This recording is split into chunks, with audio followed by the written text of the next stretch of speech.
नमस्कार प्यारे भक्तों। आज के इस वीडियो में हम चर्चा करेंगे अक्षय तृतीया व्रत कथा के बारे में। तो चलिए शुरू करते हैं। भगवान श्री कृष्ण धर्मराज युधिष्ठिर से कहते हैं, हे पार्थ, प्राचीन काल में महोदय नाम का एक वैश्य था। महोदय अत्यंत सत्यपरायण, मृदुभाषी, निर्मल तथा देवताओं एवं ब्राह्मणों का पूजन करने वाला था। उसे विभिन्न प्रकार के पुण्याख्यान श्रवण करना प्रिय था। उसे यदि दैनिक कार्यों से तनिक भी समय मिलता तो वह सत्संग आदि श्रवण करने पहुंच जाता था। अन्य कार्यों से विचलित होते हुए भी उसका मन सदैव शास्त्र चिंतन में लीन रहता था। एक दिन मार्ग में उसने कुछ ऋषियों को रोहिणी नक्षत्र से युक्त अक्षय तृतीया के महत्व का वर्णन करते हुए सुना। वह ऋषि कह रहे थे कि अक्षय तृतीया बुधवार से संयुक्त होने पर महान अगणित फल प्रदान करने वाली होती है। अक्षय तृतीया के दिन ही नर नारायण एवं परशुराम अवतार प्रकट हुए थे। इस दुर्लभ संयोग के अवसर पर किए जाने वाले दान, हवन, पूजन आदि कर्मों का अक्षय फल प्राप्त होता है। इन दिन देवताओं एवं पितरों के निमित्त जो भी दान, हवन, पूजन, तर्पण किया जाता है उसका पुण्य भी कभी क्षय नहीं होता। ऋषि मुख से अक्षय तृतीया व्रत का महात्म्य सुनकर वह वैश्य मन ही मन विचार करने लगा कि यह तो अति उत्तम व्रत है, अतः मुझे भी इसका पुण्य लाभ अर्जित करना चाहिए। यह विचार करते हुए महोदय गंगा जी के तट पर जा पहुंचा। गंगा के परम पवित्र जल से उसने अपने पितृ देवताओं का तर्पण किया। तर्पण करने के पश्चात घर आकर उसने जल से युक्त 2 घड़े खांड अथवा बतासे, लवण, यव यानी कि जौ, गोधूम यानी कि गेहूं, दध्योदन यानी दही व चावल, ईख तथा विभिन्न प्रकार के दुग्ध पदार्थ सामर्थ्य के अनुसार पूर्ण भक्ति भाव से ब्राह्मणों को दान किए। हे पार्थ, उसकी धर्म पत्नी का मन माया के बंधन में फंसा हुआ था, अतः वह अपने दानवीर पति को दान आदि कर्म करने से रोकने का पूर्ण प्रयास करती रहती थी, किंतु महोदय अत्यंत उदार एवं दयालु प्रवृत्ति का होने के कारण निरंतर धर्म कर्म आदि गतिविधियों में लीन रहता था। आनंद पूर्वक जीवन व्यतीत करता हुआ वह वैसे अंत में प्रभु का चिंतन करते हुए सद्गति को प्राप्त हुआ।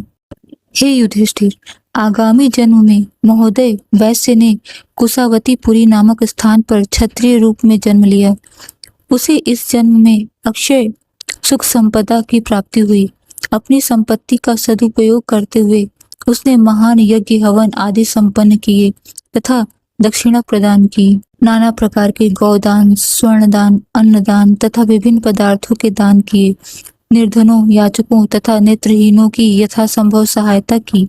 इतना दान पुण्य करने पर भी उसकी संपदा का अंत नहीं हुआ।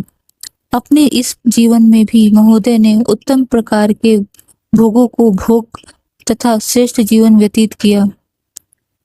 यह महोदय द्वारा पूर्व जन्म में किए गए अक्षय तृतीया के व्रत का प्रभाव था। उसने अपने पूर्व जन्म में धन ऐश्वर्य के मोह को त्याग कर निस्वार्थ भाव से दान, पुण्य, हवन आदि सत्कर्म किए, जिनके फलस्वरूप उसे अपने इस जन्म में अक्षय संपदा की प्राप्ति हुई। हे पार्थ, इस प्रकार अक्षय तृतीया की कथा एवं महात्म्य का वर्णन संपूर्ण हुआ, अतः इस व्रत का विधान सुनो।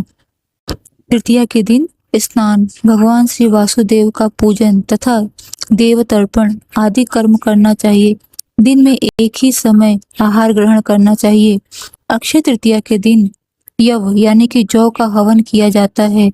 इस शुभ अवसर पर कनक सहित जल से पूर्ण घड़े सड़ रस अन्न, यव, गोधूम, चड़क यानी कि चना, सतुआ तथा दध्योदन का दान करना चाहिए। इस व्रत में ग्रीष्म ऋतु में उत्पन्न होने वाले ऋतु फलों आदि का दान करना अत्यंत ही महत्वपूर्ण माना जाता है। वैशाख तृतीया एवं रोहिणी नक्षत्र के संयुक्त होने पर भगवान शिव की पूजा अर्चना की जाती है तथा उद्कुंभ दान किया जाता है। ऐसा करने वाला शिवलोक को प्राप्त होता है। घटदान का मंत्र निम्नलिखित है।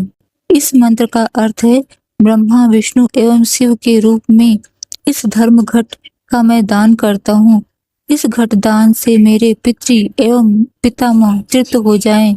मैं गंधोदक तिल अन्न एवं दक्षिणा सहित घट दान कर रहा हूँ। यह दान पितरों हेतु अक्षय हो जाए। हे निष्पाप, अक्षय तृतीया के दिन छत्र, जूते, गौ, भूमि, स्वर्ण तथा वस्त्र आदि जो भी भगवान की प्रिय वस्तु दान की जाती है वह भगवान श्री कृष्ण को समर्पित हो अक्षय हो जाती है। हे प्रिय युधिष्ठिर, मैंने अक्षय तृतीया का संपूर्ण महात्म्य एवं विधान कर डाला। तुम्हारे मेरे मध्य कुछ गोपनीय नहीं है। इस स्थिति पर किए गए जब तप हवन यज्ञ दान पुण्य कभी नष्ट नहीं होता तथा देवताओं एवं पितरों के निमित्त पूजन तर्पण अक्षय फल प्रदान करते हैं, इसलिए अक्षय तृतीया कहलाती है। इस प्रकार भविष्य पुराण में वर्णित अक्षय तृतीया व्रत का विधान संपूर्ण हुआ। विष्णु धर्मोत्तर पुराण में भी अक्षय तृतीया के व्रत का वर्णन प्राप्त होता है। विष्णु धर्मोत्तर पुराण के अनुसार वैशाख शुक्ल तृतीया के दिन उपवास करने से अक्षय पुण्य प्राप्त होते हैं। कृत्तिका नक्षत्र से युक्त होने पर इसका प्रभाव अधिक हो जाता है तथा किए गए समस्त शुभ कर्मों का अक्षय फल प्राप्त होता है। पुराणानुसार अक्षय तृतीया के व्रत में भगवान की अक्षत से पूजा अर्चना की जाती है। जो मनुष्य इस तिथि में तीर्थ जल से स्नान करके भगवान विष्णु को अक्षत सत्तू अर्पित करता है तथा सत्तू एवं अक्षत का हवन करके सत्तू व पकवान ब्राह्मणों को अर्पित करता है, वह अक्षय पुण्य फल प्राप्त करता है। हे भृगुनंदन, जो उपरोक्त विधान का पालन करते हुए एक भी तृतीया व्रत का पालन करेगा उसे समस्त तीजों के व्रत का फल प्राप्त होता है। इस प्रकार विष्णु धर्मोत्तर पुराण में वर्णित अक्षय तृतीया व्रत संपूर्ण हुआ।